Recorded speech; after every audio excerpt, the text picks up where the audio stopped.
올해 1분기부터 3분기까지 통합 재정 수지가 26조 5천억 원 적자를 기록하며 사상 최대 수준으로 벌어진 것으로 나타났습니다. 한국주택금융공사는 오는 11일부터 실거래가 9억 원을 초과하는 고가의 주택 보유자에게는 전세자금 신규 보증이나 기존 보증의 기한 연장을 제한한다고 밝혔습니다. 지난 6일 부산과 남양주, 고양시 일부가 조정 대상 지역에서 해제된 가운데 이들 지역 내 경매로 나온 아파트와 상가 물건이 대량 낙찰되는 등 지역 부동산 시장이 과열 조짐을 보이고 있습니다. 특히 부산 해운대구와 수영구에서 경매로 나온 아파트와 상가가 전량 낙찰된 것으로 알려졌습니다. 삼성전자의 첫 폴더블 스마트폰 갤럭시 폴드가 미국 소비자 전문지 컨슈머 리포트 평가에서 85점을 받으며 스마트폰 부분 19위에 그쳤습니다. 이는 지난해 삼성이 출시한 갤럭시 S9 플러스보다 한 단계 낮은 순입니다. 센 뉴스 플러스 시작합니다.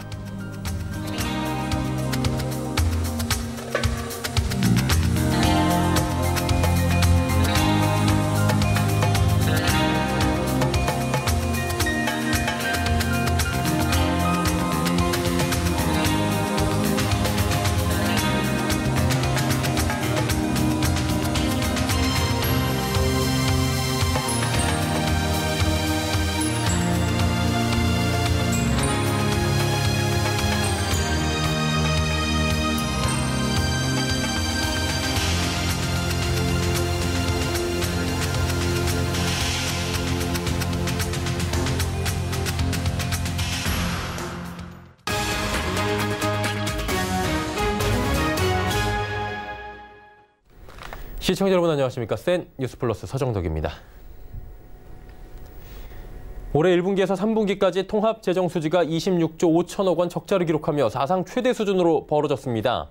관리 재정 수지도 57조 원 적자로 적자 폭이 커졌는데요. 근로장려금과 자녀장려금 확대 지급으로 1~3분기 국세 수입이 6년 만에 감소했고 이러한 영향 속에 적자 규모가 커진 것으로 풀이됩니다. 배이오한 기자입니다. 이날 기획재정부는 올해 1월에서 9월 누계의 통합재정 수지가 26조 5천억 원 적자를 기록했다고 밝혔습니다. 기재부는 같은 기간 통합재정 수지가 2005년부터 2015년까지 총 6번에 걸쳐 적자를 기록한 바 있지만 적자 규모는 1999년 관련 통계를 작성한 이래 올해가 가장 크다고 설명했습니다. 통합재정 수지에서 4대 보장성 기금을 제외한 관리재정 수지도 57조 원 적자를 기록했습니다. 1월에서 9월 누적 기준으로는 역대 최대치입니다. 이 같은 대규모 재정수지 적자에 대해 정부는 올해 근로장려금과 자녀장려금을 확대 지급하고 재정 집행을 강화한 데 따른 영향이라고 설명했습니다. 올해 정부는 470만 가구에 총 5조 원 규모의 근로장려금과 자녀장려금을 지급했습니다. 이는 지난해 1조 8천억 원 규모에서 대폭 증가한 수치입니다.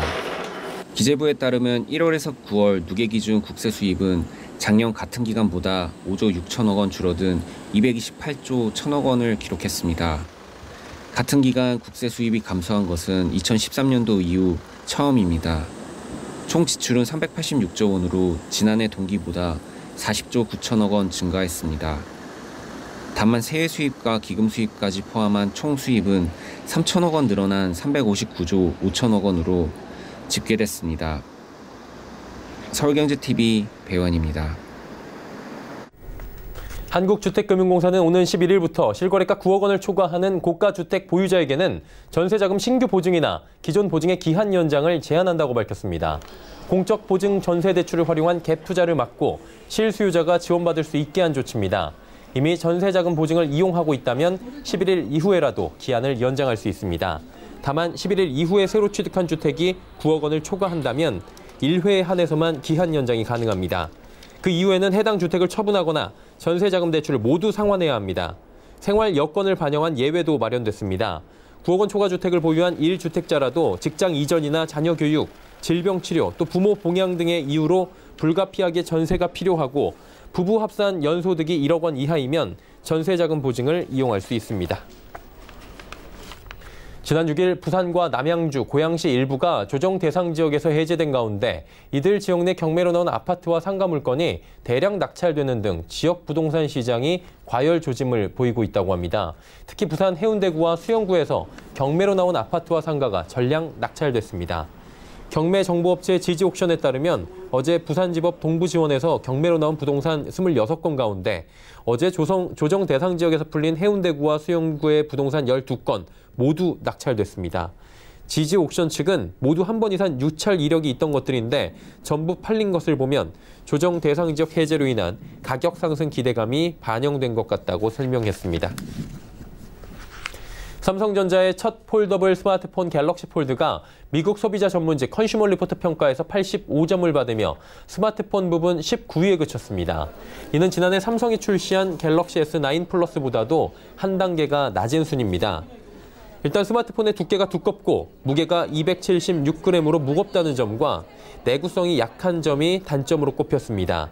컨슈머 리포트는 회전하는 금속통에 제품을 떨어뜨리는 내구성 테스트에서 갤럭시 폴드는 50회까지 문제가 없었지만 100회 떨어뜨리자 제품 후면 유리가 깨지는 등 내구성에 취약점이 드러났다고 밝혔습니다. 반면 31시간 지속되는 배터리와 1200만 화소의 카메라 성능은 강점으로 꼽혔습니다. 코스닥 기업 팍스넷이 최근 개발한 블록체인 기반 메신저 쉬의 베타 테스트가 성공적으로 진행되고 있다고 밝혔습니다. 베타 테스트를 마치는 대로 쉬를 정식 출시하고 글로벌 기업과의 협업에도 박차를 가하겠다는 방침입니다. 김성훈 기자입니다. 네, 현재 그 쉬 메신저의 베타 테스트는 지금 마켓에 올라가서 정상적으로 잘 이루어지고 있고요. 현재 순차적으로 버그가 다 이렇게 리팩토링 과정을 통해서 잡아지고 있습니다.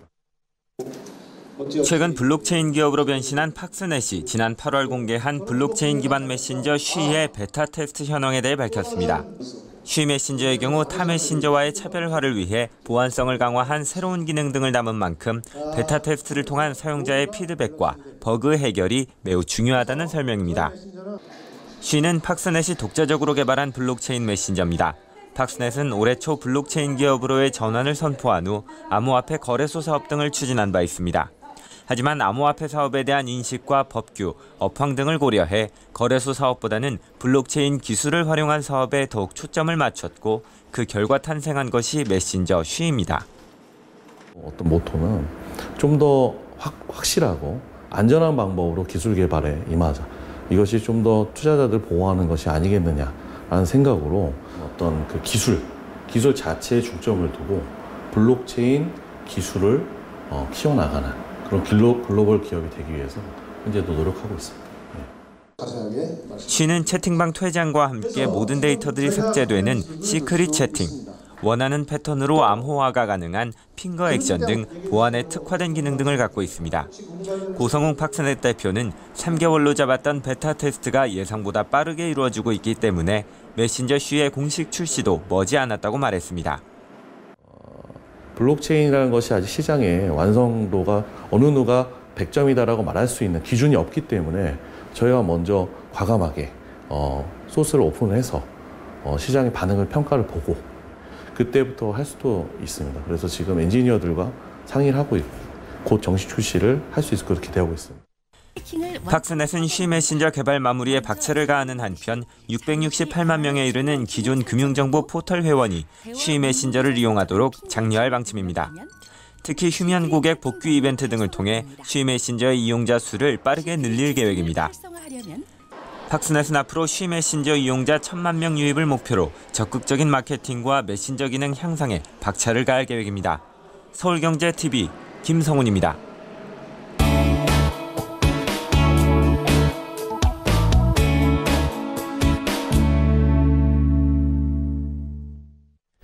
정부의 민간 택지 분양가 상한제 지역이 발표된 지 이틀이 지난 상황입니다. 이해관계가 첨예하게 얽혀있는 서울 재건축 조합들은 집단 거부 움직임을 보이고 있다고 합니다. 또 소송을 위해 법적인 검토에도 들어갔다고 하는데요. 이런 가운데 청와대 국민청원 게시판에 300여 개의 분양가 상한제 관련 글은 반대한다는 입장이 우세한 모습입니다. 조합들의 움직임 오늘 살펴보도록 하겠습니다. 부동산팀의 정창신 기자와 함께합니다. 어서 오세요. 네, 안녕하세요. 예. 일단은 뭐 통매각부터 해서 여러 가지 방안들이 나왔는데 정부에서 통매각도 안 된다라고 지금 못을 박은 상황이고 이에 대해서 법적 대응을 하겠다고 했는데 이제 한 걸음 더 나아간 상황인 것 같아요. 분양가 상한제 자체를 법적 대응해보자 이런 움직임이 있다면서요. 네, 자 서울 주요 재건축 단지 이 조합장들이 모여서 현재 소송을 좀 준비 중인 것으로 확인이 됐습니다. 이 서울 주요 정비사업 120개 단지 조합장 모임인 미래도시 시민연대에서 밝힌 내용인데요.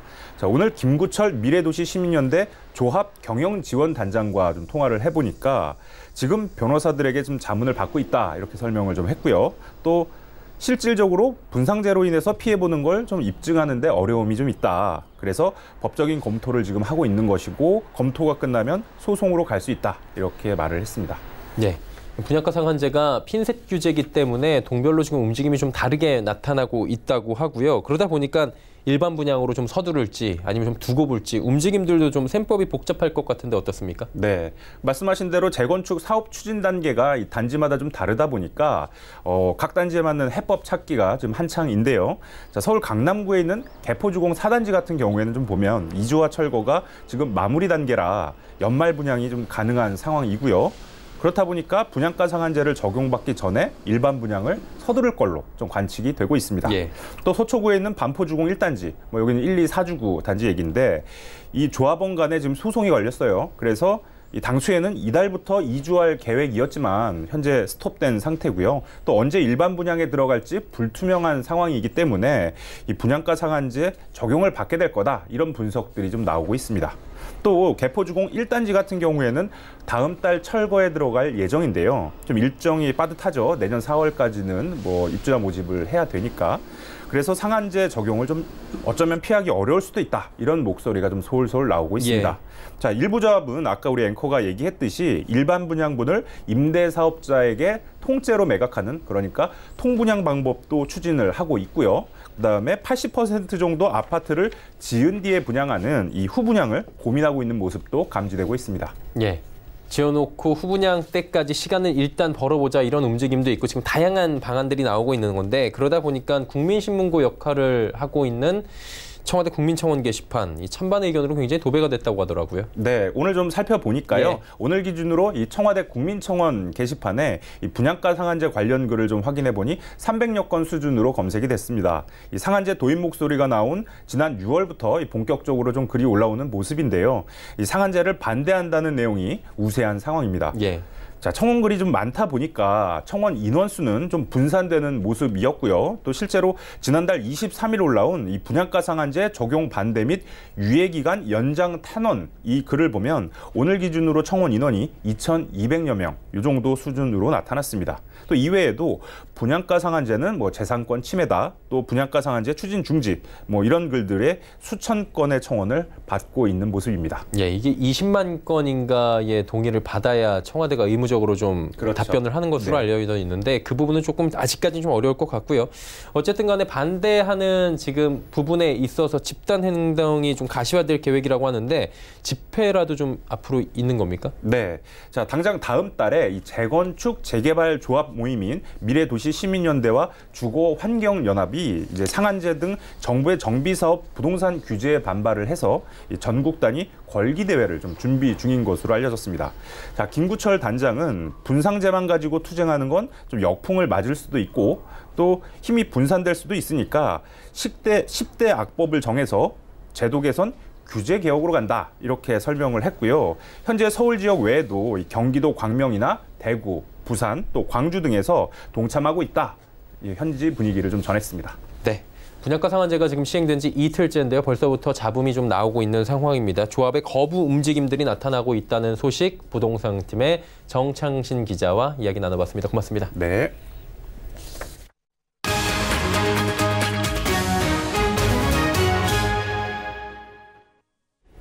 미중 간의 무역 분쟁 1단계 합의와 이에 따른 관세 철회 기대감 등이 호재로 작용하며 미국 3대 지수는 사상 최고치를 경신했습니다. 우리 시장 역시 긍정적 영향을 받으며 상승 랠리를 이어갔는데 특히 대장주 삼성전자가 꾸준히 끌어주고 또 눌려있던 유통주가 밀어주며 코스피는 장중 한때 2150선을 돌파하기도 했습니다. 자세한 한 주간의 증시 흐름 앵커 리포트에서 정리해드립니다. 이번 주 코스피는 글로벌 리스크 완화 기조에 장중 2150선도 돌파하며 고점을 높였습니다. 한 주간 코스피 시장은 1.76% 오르며 2137.23포인트의 거래를 마감했고 코스닥 시장 역시 0.34% 상승 마감하며 664.6포인트의 장을 마쳤습니다. 거래소는 기관과 외국인이 각각 2,270억 원, 3,836억 원을 매수하며 지수 상승을 이끌었고 코스닥은 개인이 5,376억 원을 매수하며 지수를 방어했습니다. 미국 시장은 연일 지수 상단을 높이며 역사적 고점을 만들고 있습니다. 지난주 금리 인하에 이어 미중 간 무역 분쟁 1차 합의 기대감과 또 이에 따른 관세 철회 기대감까지 올라오며 다우존스 산업지수, 나스닥, S&P 500 지수 등 3대 지수 모두 사상 최고치를 경신했습니다. 미국발 훈풍은 우리 시장에도 고스란히 전해졌습니다. 우리 시장 대장주인 삼성전자 또 SK하이닉스가 신고가를 기록하며 꾸준한 상승 흐름을 가져갔는데 이는 반도체 업황 회복에 힘입어 내년도 실적이 대폭 개선될 것이란 전망이 반영된 것으로 풀이됩니다. 삼성전자와 SK하이닉스가 상승하며 지수를 끌어줬다면 그동안 지속적 하락만 이어왔던 유통주가 상승 흐름 보이며 분위기 반전을 도왔습니다. 이마트와 롯데쇼핑 등은 그동안 내수 부진, 또 오프라인 유통의 한계에 대한 지적이 지속되며 주가 하락이 이어져 왔습니다. 하지만 11월 소비 시즌과 온라인 신사업에 대한 성장성을 확인했고 쿠팡으로 대두되는 비전 펀드에 대한 우려가 제기되며 반사이익 가능성에 큰 폭의 상승이 나왔습니다. 시장에 관심이 쏠렸던 아시아나항공 매각 본입 차례 깜짝 인수 후보군은 없었습니다. 예비 입찰과 동일하게 애경그룹과 HDC 현대산업개발, KCGI 등 세 곳이 응찰하며 마감했는데 HDC 현대산업개발이 인수가로 최대 2조 중반을 제시하며 유력 인수 후보로 거론됐는데 주가는 급락 마감했습니다. 반면 아시아나항공주는 급등 마감하는 등 관련주의 희비가 엇갈렸습니다. 실적 시즌이 어느 정도 마무리되며 저점을 확인했다는 인식이 강화되고 미중 간의 무역 분쟁 1단계 합의와 관세 철회 기대감까지 있어 당분간 시장에 대한 긍정적 시각은 유효해 보입니다. 다만 관세 철회 등에 대해 백악관 내부에서 반대 목소리가 나오고 있고 1차 합의 연기 등에 대한 가능성도 상존하는 만큼 불확실성도 여전한 상황이어서 우리 시장은 숨고르기를 하며 완만한 상승세를 이어갈 것으로 예상됩니다. 서울경제TV 서정덕입니다. 다음 주부터 평소 자주 사용하는 은행 모바일 뱅킹 앱에서 자기 이름으로 된 모든 은행 계좌를 손쉽게 조회할 수 있게 됩니다. 금융결제원은 오늘 은행권 계좌 정보 일괄 조회 시스템인 계좌 통합 관리 서비스를 일반 시중은행 뱅킹 앱에서도 이용할 수 있게 된다고 밝혔습니다. 우선 11일부터 농협, 신한, 우리, 기업, 국민, 하나와 전북 등 7개 시중은행이 서비스를 시범 운영하며 대구은행은 이달 29일부터 나머지 은행들은 내달 17일부터 서비스가 제공될 예정입니다. 계좌 통합 관리 서비스란 인터넷 홈페이지나 모바일 앱 등에서 본인 계좌 현황을 한눈에 조회할 수 있는 서비스로 2016년 말 운영을 시작했습니다. 일반 은행 앱에서 계좌 통합 관리 서비스가 제공되면 최근 시범 운영을 시작한 오픈뱅킹의 이용도 한층 편리해질 것으로 금융결제원은 기대하고 있습니다. 한국토지주택공사가 매입 임대주택을 공급할 때 화재나 지진 피해 등을 줄이기 위해 예방조치에 나서고 있습니다. 외벽에 불이 잘 붙지 않는 소재를 적용해 시공하거나 지진에 취약한 필로티 건물에 내진 보강을 하는 등 입주민이 안심하고 살 수 있는 주택을 만드는 겁니다. 그 공사 현장을 정창신 기자가 다녀왔습니다.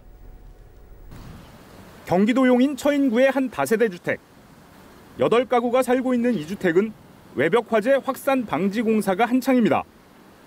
드라이비트로 시공된 이 집은 LH가 매입해 임대주택으로 공급했는데 화재 피해를 막기 위해 예방 공사를 하고 있는 겁니다. 드라이비트는 스티로폼을 벽에 붙인 후 도료 뿜칠이나 미장을 해 마감하는 방법입니다. 스티로폼 소재가 적용된 탓에 화재에 취약할 수밖에 없습니다. 저렇게 불 나고 그냥 그런 거 보면은요. 우리도 이제 모르죠. 이제 사람 일을 모르잖아요. 이제 요새 이렇게 공사를 하시길래 내가 이거 안전하게 해주는가 보다. 안심하고 잘 살 것 같습니다. LH가 보유한 다가구 다세대 매입 임대주택은 전국 9만 3천 가구. 이 중 드라이비트가 적용된 주택은 3만 가구로 전체의 32%에 달합니다. LH는 취약계층이 주로 거주하는 매입 임대주택을 안심주택으로 만들기 위해 팔을 걷어붙인 겁니다. 매입 임대주택의 화재 위험은 국민 안전과 직결되는 만큼 선제적으로 화재 예방에 나섰고요. 이외에도 지진 피해를 예방하기 위해 필로티 구조로 된 주택에 대한 내진 보강도 시행하고 있습니다.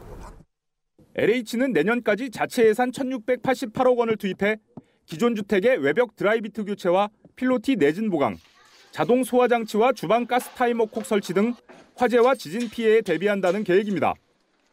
신규 주택은 화재 안전 기준 등에 적합한 주택을 우선 매입하고 드라이비트 주택은 불연 단열재 재시공 등 보안 공사를 조건으로 매입하기로 했습니다.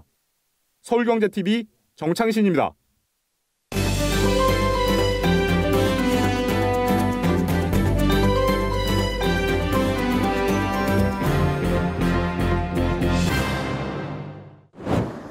반도체, 화학 플랜트 등 다양한 산업 현장에 꼭 필요한 배관, 덕트 등 복합 소재 제품들.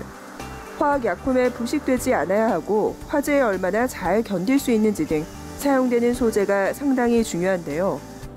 뛰어난 내구성과 내화성을 자랑하는 소재를 개발하고 제조와 설계, 시공까지 원스톱으로 산업계 이목을 끌고 있는 기업이 있습니다. 오늘 BGN CEO에서는 세계 최초 단일 모재 FRP 개발에 성공하며 업계의 주목을 받고 있는 효진 엔지니어링을 만나봤습니다.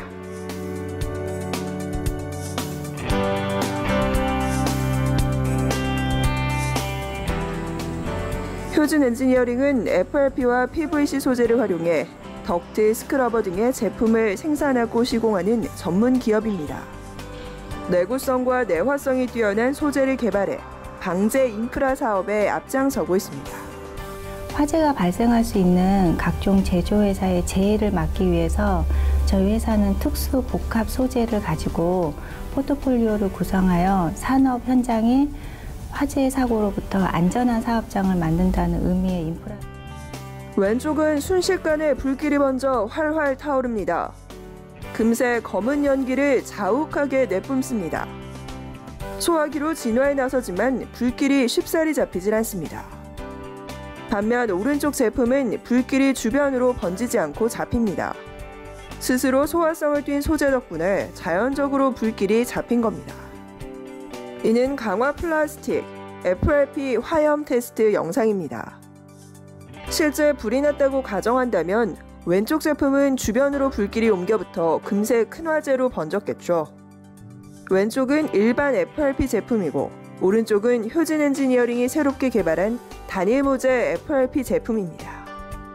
모든 기업에서 화재 안전에 대해서 매우 중요하게 여기실 텐데요. 저희 회사는 불에 잘 타지 않는 FRP, PVC 제품을 개발해서 제조, 설계, 시공까지 전 공정을 처리하는 회사로 최고. FRP는 반도체, 디스플레이, 화학, 폐수 처리장 등 상시 화재 위험에 노출된 다양한 신산업 분야에서 쓰이는 소재입니다. 그만큼 내구성과 화재에 견디는 난연, 내화성이 중요한데요. 효진 엔지니어링이 5년의 연구 끝에 단일 모재의 FRP를 만들어낸 이유입니다. 일반 FRP로 만드는 모든 제품이 내식성은 상당히 우수합니다.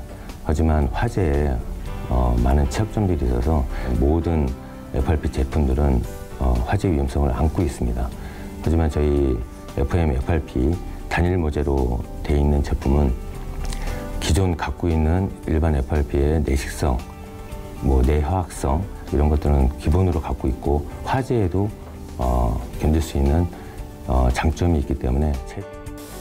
효진 엔지니어링은 세계 최초로 단일 모재 FRP 개발에 성공했습니다. 이 소재로 덕트와 스크러버 등 내구성과 내화성이 뛰어난 다양한 제품을 만들 수 있습니다. 단일 모재로 개발한 건 세계 최초고요. 저희 기술 연구진들이 약 5년간의 피땀으로 만들어낸 결실입니다. 이중 모재로 하게 되면은 그 안과 밖에 그 결속력이라고 볼 수 있는 어떤 부착성들이 떨어지게 되어 있습니다. 하지만 저희 제품은 FM FRP 하나의 모재로 내식성과 화재에 견딜 수 있게끔 개발을 해서 올해 8월 FM 인증을 받으며 세계 시장 공략에 준비를 마쳤습니다.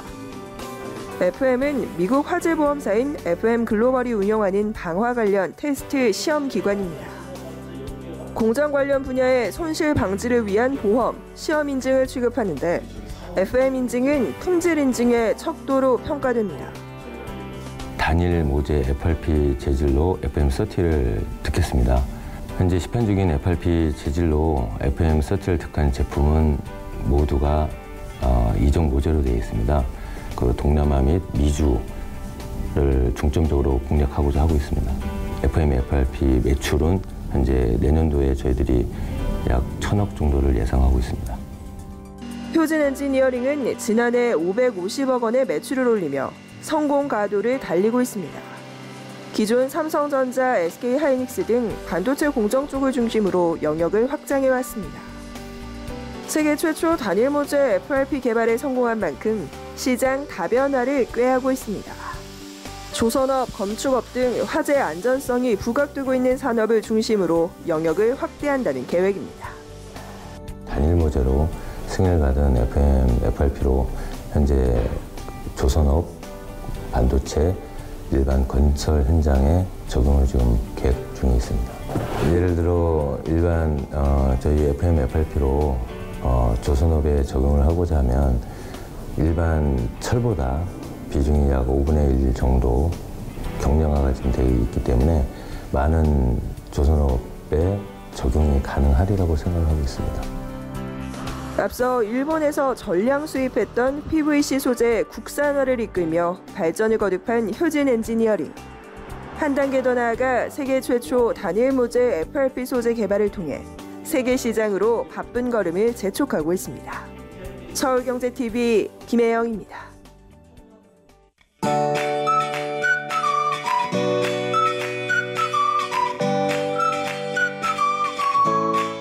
안녕하세요. K웨더 라이프스타일 예보 박유라입니다.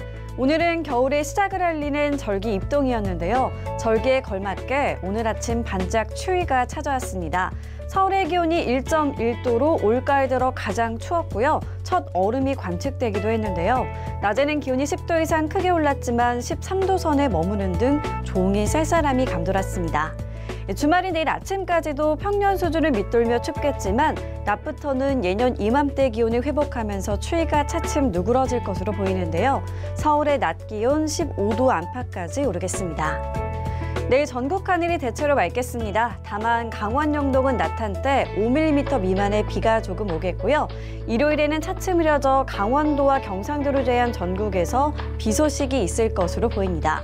또 공기 상태를 살펴보면 토요일에는 보통 수준으로 대기질이 양호하겠지만 일요일에는 서쪽과 강원 영서를 중심으로 먼지 농도가 높게 오를 것으로 보입니다. 주말 나들이 계획을 세우신다면 일요일보다는 토요일이 더 좋겠습니다. 내일은 중국 산동반도 부근에 위치한 고기압의 영향을 받겠습니다. 다음은 자세한 지역별 날씨입니다. 중부지방 아침에는 추위가 계속되겠습니다. 서울은 3도, 춘천은 0도까지 떨어지겠는데요. 하지만 낮부터는 15도 안팎까지 오르겠습니다. 동해안의 아침도 다소 춥겠습니다. 강릉과 울진 7도로 시작하겠는데요. 낮에는 강릉 15도, 울진 17도가 되겠습니다. 남부지방도 아침까지는 춥지만 낮부터는 기온이 오르면서 추위가 차츰 풀리겠습니다. 광주는 19도, 부산은 20도까지 오르겠습니다. 동해상으로 비가 오겠고요. 물결도 최고 2.5m까지 약간 높게 일겠습니다. 일요일에 시작된 비는 월요일 전국으로 확대됐다 차츰 그치겠고요. 수능일이 가까워지는 주 중반에도 전국에 비 소식이 있을 것으로 예상됩니다. 또 비가 그친 뒤에는 서울의 아침 기온이 영하권까지 떨어지는 등 입시 한파가 찾아올 것으로 전망됩니다. 기상정보였습니다. 최근에 대학 입시 합격자가 번복되는 사태가 잇따르고 있는데 해당 대학들은 시스템 오류 때문이라고 하나같이 이야기를 합니다. 이것이 시스템 오류로 치부하기엔 해당 학생들의 피해가 너무나도 큰 상황입니다. 문제는 이런 일이 지속되다 보니 불신이 커질 수 있다는 건데 부디 입시 신뢰만큼은 잃지 않기를 바라보도록 하겠습니다. 뉴스 마칩니다. 고맙습니다.